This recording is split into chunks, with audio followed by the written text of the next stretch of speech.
Like when I was getting married, I was in my prime, and people were like, "Are you seriously getting married? You have to work so much harder and do so much more." I was like, "Yeah, but at this point in time, I feel this is what I want to do, and I really don't feel that." This should be intertwined. Like I really don't feel he's a great partner. Like I was shooting in Delhi recently. He and the kids came there, so they let me have my family time, and he would look after the kids when I was at shoot. So I think if you have that understanding, and no matter how tough society is, if you in your home respect each other. Like when I was part of the industry, there was this phase where cute girls weren't working at all. It was just hot and whatever. It was just about being hot, and there were a lot of things. There was a lot of pressure on me also that listen, you're not going to work like this. This has to be. And I was like, but there are a lot of actors who look the part, who are the part, and who are good at the part. I'm great at what I do and how I am. I'm glad that you can relate to me, but I'm a mum first, and I'm very, very proud to be a mum. And why not? Yeah, I have no inhibitions. I don't have these things that you gotta hide being a mom, or you gotta hide your age. There was a phase where I was called as someone who was like this golden leg. Whatever I touched would be fine. And in a year when my films were not doing too well, I was called an iron leg. So I've gone through that phase also.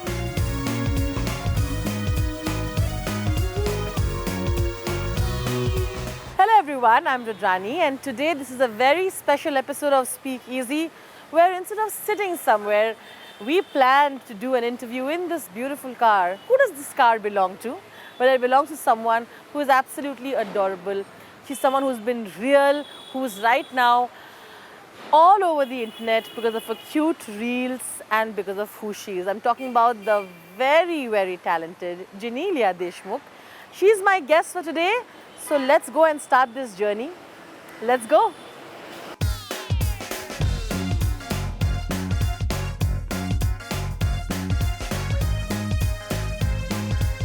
All right, this is going to be another very exciting episode of Speak Easy. Hello everyone, I'm Rudrani and welcome to Speak Easy. We decided that what is the point of only sitting somewhere and talking? We thought let's take a ride in the city with somebody who has been here for so many years, who started her career here and now is definitely a part of this city. I'm talking about the very talented and the absolutely adorable Genelia Deshmukh. Hello. Hi Radhani, how are you? I am good. How you been? Very good. Genelia for me is one of those actors who truly made such unconventional choices right in the beginning. She really did not fit into this stereotypical way of how they used to present Bollywood heroines at the time when she started her career. And I think that is the most adorable part of her personality as well, that she decided to be who she is even then. So the question to you, of course, is when you started, was that difficult? Because I don't see it being an easy thing at all. Actually, I'm not from the industry, so everything was a learning curve, and I just was very clear on how I wanted to present myself and how I wanted to be as someone who had probably learned acting, who wasn't an actor at the first. I think it was I honestly believe I'm God's favorite child, because this was not even 1, 2, 3 of a profession that was part of my upbringing. It was like I would never think of it. It's not like at least some people had that ambition to be an actor and all. That wasn't me. So I think I learned it on the road. I think I learned acting on the road, and I was very clear that if I can be there for 5 minutes in a film, but it has to be an important part. It can't be just one, dancing and moving on. So, yeah, so I made those choices. They weren't with the biggest heroes then, then it was all about being with the biggest stars and being in the biggest films. It wasn't about that. But it was all worth it, I think. It was something that I'm very proud to have taken those choices, But like I said, I would want to ask you, can you tell me a few anecdotes of the kind of challenges you faced then? Because I feel like they must have been so different. See, when you're not from a place that everything is a challenge, whether it's understanding how you need to present yourself, to hair, makeup, to choosing the right kind of films, to understanding what works, what doesn't work. Everything is a big deal. But I think primarily when you're also someone who's not from a film family, so you get like, you know, one chance and you have to prove yourself in that limited capacity that you have.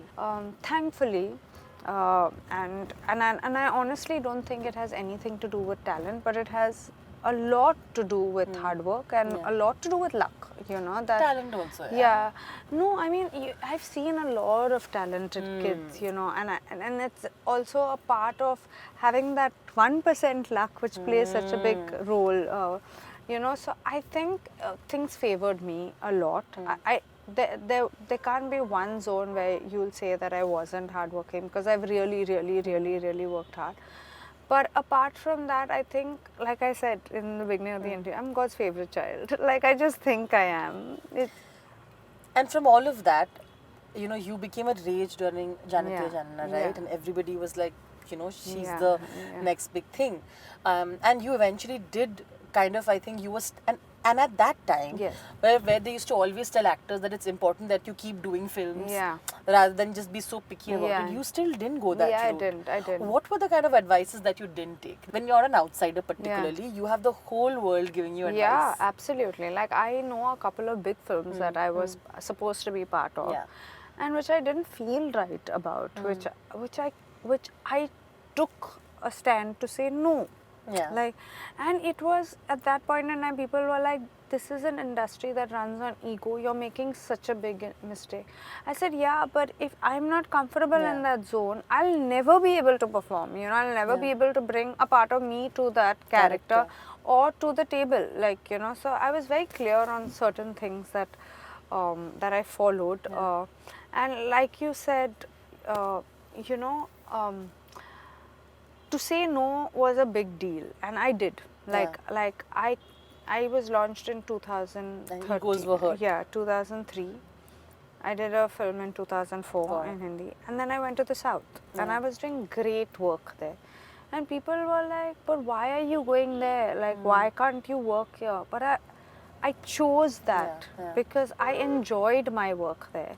And that's when I realized that the medium is eventually something that I really like. Like, I really love acting, and I think I perfected, I mean, not perfected, I wouldn't say perfect, but I grew as an actor there, and I grew with different kinds of roles. And then I came back with Jani Tu, and I came back to being a newcomer all over again. So it wasn't like, you know, I was launched in, of course I was launched in a very prestigious production, Mr. Amir Khan's production, but I was also a newcomer all over again, you know. Yeah. And I had no issues with it. I had no issues being put back into that spot. But I loved playing Aditi with whatever I had. I loved it. And then again, I went back to the South. People were like, oh, now that you've done Jane To, you'll only be here. I was like, no, it's acting that, you know, makes me happy. And today the whole thing has changed, of course. Today, you know, we're all part of this big industry, but then it wasn't like that, you know. Then it was a conscious decision of mine to do films that I related to, that I wanted to be part of, and that I wanted to own. Previous interview with Riteish, I remember you had mentioned that you were almost called Bollywood dropouts at the time because you all went. Yeah. How was that phase? Because I now the transition from one industry to the other or doing it is very normal. Yeah. But in your time, I think there was that demarcation, right? Yeah, there was a very clear demarcation. But I promise you, you can be the top star here and you wouldn't work there. You know, it's not the same. You have to understand each place that you're in. You know, you're like how a festival is celebrated, or how an attire is worn, or how a language, or how a dialect is spoken is very different in every state. And if you don't get that, and if they don't choose you, then you will not work no matter how big or how much baggage you come with. So yeah, for sure. Tamil and Telugu, both industries, you made such interesting choices. Yeah. Some of your films actually were very progressive. Yeah. And they at the time took up subjects that were not being taken at that time. Yeah, absolutely. And then of course later they were termed as classics and they received that love. But when they released, you faced your normal amount of misogyny and Yeah. slut shaming for doing Yeah. such roles. So I want you to elaborate on how you sort of still continue doing that, even though people around you were not as progressive as the films were.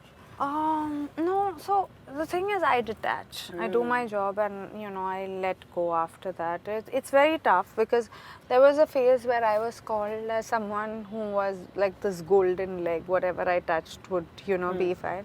And in a year when my films were not doing too well, I was called an iron leg. So I've gone through that phase also where, you've been praised and then and at that point in time, I realized that both success and failure are temporary, and you just got to go with your job and you got to enjoy the process. The process has to be good, the journey has to be good of your film.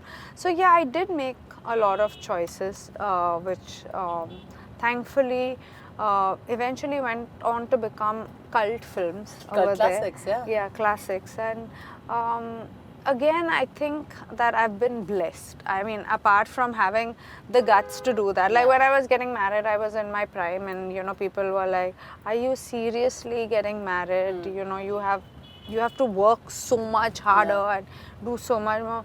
I was like, "Yeah, but at this point in time, I feel this is what I want to do, and I really don't feel that." This should be intertwined. Like I really don't feel that if you're married you can't do work should happen, And men rarely have to face that. Like I think women more women are put in that entire box. By the way, since we are traveling, I must also say that what are few places in Mumbai that you've always loved? I have obviously come to know that you all were dating in the town side of it. Yeah. So I'm sure those places will be special. But what is one place in Mumbai that you always want to come by? If you were not that popular, if you were like, if you were not so known, you would have loved to sit and spend hours because that's your favorite place. No, I actually grew up in Bandra, and I've never, car was a pain, like to have a car. We were on our cycles, we were walking around always. I grew up like that. I grew up crossing roads. I grew up using the local train. I used to go for my auditions. I remember I used to go for my auditions to a famous studio by train, fully dressed up and go for my auditions there. So I've lived a very normal part of Mumbai, and I feel that's what helps me in my acting as well. It's very important to be into the system versus being out of the system.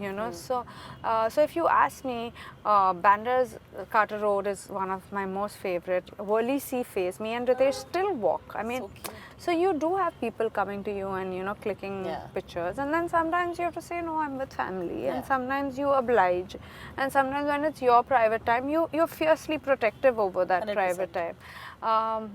But on the whole, I think people are nice. I don't think they understand. I think they do, and if they don't, then they need to be told sometimes. 100%. You also get to have. You're a human being. You're a human being, and you're not in your area of work. You're in your personal space. 100%. So, so I think these things. I'm a big Pani Puri fan, so I love being at those little carts, the Elko Arcade and all. I love it. Oh my God, I love it. Yeah. But I'm a Fuchka person, and Fuchka supremacy, I'm sorry, over Pani Puri any day. We can debate about this later, Genelia. Okay. Pani Puri is not winning Fuchka. Done. Done. Okay. Like you said, you were at the time when you were in her prime, and we are saying prime in the sense because she was at the top. All your films were working, you were getting critical acclaim, and everywhere. in all languages. In all languages. And you decided to make that career choice. But the profession that you are at that time was even more misogynistic, even more patriarchal. And they were like, "Arey, ab shadi shuda ho gayi, to actress kaise banegi? She is no more hot, she is no more glamorous." So can't be. You're completely written off. It's a true thing. Thank God it's changed. But I want to know what you went through, because like you rightly said, it must have not been easy because times were different. Yeah, no, the thing is, see, when you feel it's the right time to do something, you got to do it. Like, irrespective of what a zillion people tell you. Because those zillion people are not going to be there in your everyday life, 100%. right? 100%. There's going to be your husband, your family, who's going to be with you. The rest will be with your success or with your failure, right? So you do what you feel. At that point in time, I felt that I was tired of working. I had worked for, and I used to work 365 days because I was part of 4 industries, So people didn't realize that, but I didn't have a day off, and I wanted that time off, and I took that time off then. I got married, I didn't work for 10 years, and today when I work, I'm thankful for the men in my life, honestly, because when I work, Riteish is off. Like, he takes that time off. It's not that, you know, you and me are both working and we'll figure out something for the kids. It's not that. It's an understanding. It's an equal partnership. When you work, I'm with the kids. When I work, you know, he's with the kids, and he's a great partner. Like, I was shooting in Delhi recently. He and the kids came there, you know, so they let me have my family time, and he would look after the kids when I was at shoot. So I think if you have that understanding, and no matter how tough society is, if you in your home respect each other, you can make all rules work out. Like, when I was part of the industry, there was this phase where cute girls weren't working at all. You know, it was just hot and whatever. It was just about being hot, and there were a lot of things. There was a lot of pressure on me also that, you know, listen, you're not going to work like this. This has to be. And I was like, but there are a lot of actors who look the part, who are the part, and who are good at the part. I'm great at what I do and how I am, and I'm going to be honest to that. And I took that cute girl route at that point in time when nobody was, you know. Nobody wanted to be that. Nobody wanted to. And I kept saying, I may be cute, but I'm not clueless. Most often. I love that. Yeah, you know, they put cute with being dumb. You know, very. But then this is one thing that actresses also face, right? A lot of female actors are constantly assumed that they are not intelligent. It's very it is. But so I just took these certain calls for myself, and I think everyone has a certain personality, and everyone has a certain charm, and you just got to discover it. You can't be part of what everyone's doing, because you'll never bring anything new to the 100%. Table, you know. So I think I stuck by what is, like, today people say you're like a mom that we can relate to. I said, I'm glad that you can relate to me, but I'm a mom first, and I'm very, very proud to be a mom. And why you not? know? Yeah, I have no inhibitions. I mean, you know, I don't have these things that you gotta hide being a mom, or you gotta hide your age, or you gotta hide the fact that, and I think that eventually reflects on your face, on your smile, on your, you know, on your personality. Genelia, they always say motherhood changes you. That's what all our mothers have always told. Na? What did you realize, and how did motherhood truly change you as a person? No, that's what I was telling you, that, you know, I'm so excited about this phase of life, because I've always played a younger teenage girl. I'd love to play this phase wherein, you know, I'm a slightly where I get characters like that, because and closer to your age, closer to my age, closer to my experiences, closer to my evolvement in terms of how you evolve as a mom. And I mean, I always say that you know, parents' love is one-sided. I mean, children love their parents, but it can never ever match up to how much your parents love you, because they will go to any and every extent. And I'm not saying that kids don't. I love my parents, but the selflessness of this love that parents hold is just unbelievable, and it's humanity, but it's just so beautiful to be in that zone. So I mean, having kids, for me today, Riteish and me can't imagine our lives without our kids. But also, we don't get them to be those very chipku kids, you know. We are like, if my son is chipkawing, I find that an issue. I'm not someone to say, I'll ask him why. I mean, it's not that I love it, it's not, but am I ruining his future? You know, is something that plays on my mind constantly. That bring up your kids where they can take their own decisions. But also, you know, you have carried forward your entrepreneurial journey and producing. So you've been doing so much more, which and of course, being awesome. Thank you. That's just the part of the journey that you are. Tell me how that worked out. And I also feel you're very responsible, even that, which includes Imagine Meets and other ventures that you're into as well. Yeah, so Imagine Meets, I feel, for me also took place at a zone when I had children. And, you know, initially it was only for selfish reasons. It was for the fact that I wanted to be healthier, I wanted to be... But eventually I realized that it was a mother thing. You know, a lot of your milk, these little things started getting underlined, that I wouldn't dare give my milk, you know, which was meant for my child, to like a zillion people, then how do I have the right to take away someone else's milk? So it made me evolve. I think everyone in life gets that one enlightenment. That was 100%. mine, you know. I started it for my kids, and then I was like, I can't be rude to another mother, no matter whether we're two different species. I cannot do that, you know. So and when there was so much heart put into Imagine Me, it's like it was literally a venture that was born out of what Riteish and me experienced. We were carnivores. We used to only eat meat, to a place where, you know, we realized it. So we just wanted to share our experience it and bring it forward in a business venture, which is something that people can look for. It still is. It was something that I never believed I could do, but today, every day I'm like constantly working on what are the new products, what should I bring forward. On the other hand, the production house is Riteish's baby. I help him out more in it. It is totally him. He chooses the film. I'm very good with being an executive producer. I think I'm very good with planning. I'm very good with where the money should go and shouldn't How go. much is being spent? How much is being spent, what are the days. So I handle that aspect when he needs me. Otherwise, we have our team that we've set up. But it's nice to know that, and I say this for all individuals, don't just stick to one thing, you know. Keep changing things. You can have, your personality allows you to have 2-3 more aspects to 100%. it, you know. And today I'm more confident because I can sit and wait around for a film while I do my other work, you know what I'm saying. And it is a self-funded project. Imagine Me, it is a self-funded project still, you know. So it is what I earn that I put in as well. So it's a lot of responsibility, it's a lot of understanding. And I'm just happy that I don't have to keep doing films to just be there, because it's not the only thing that I do right now. When I do it, I'll do it with my entire heart and soul because I love it. But otherwise, I think you choose things that keep you satisfied. Yeah, and I don't like you said, you know, we are all humans. We all have days that are horrible and you can't understand how to get.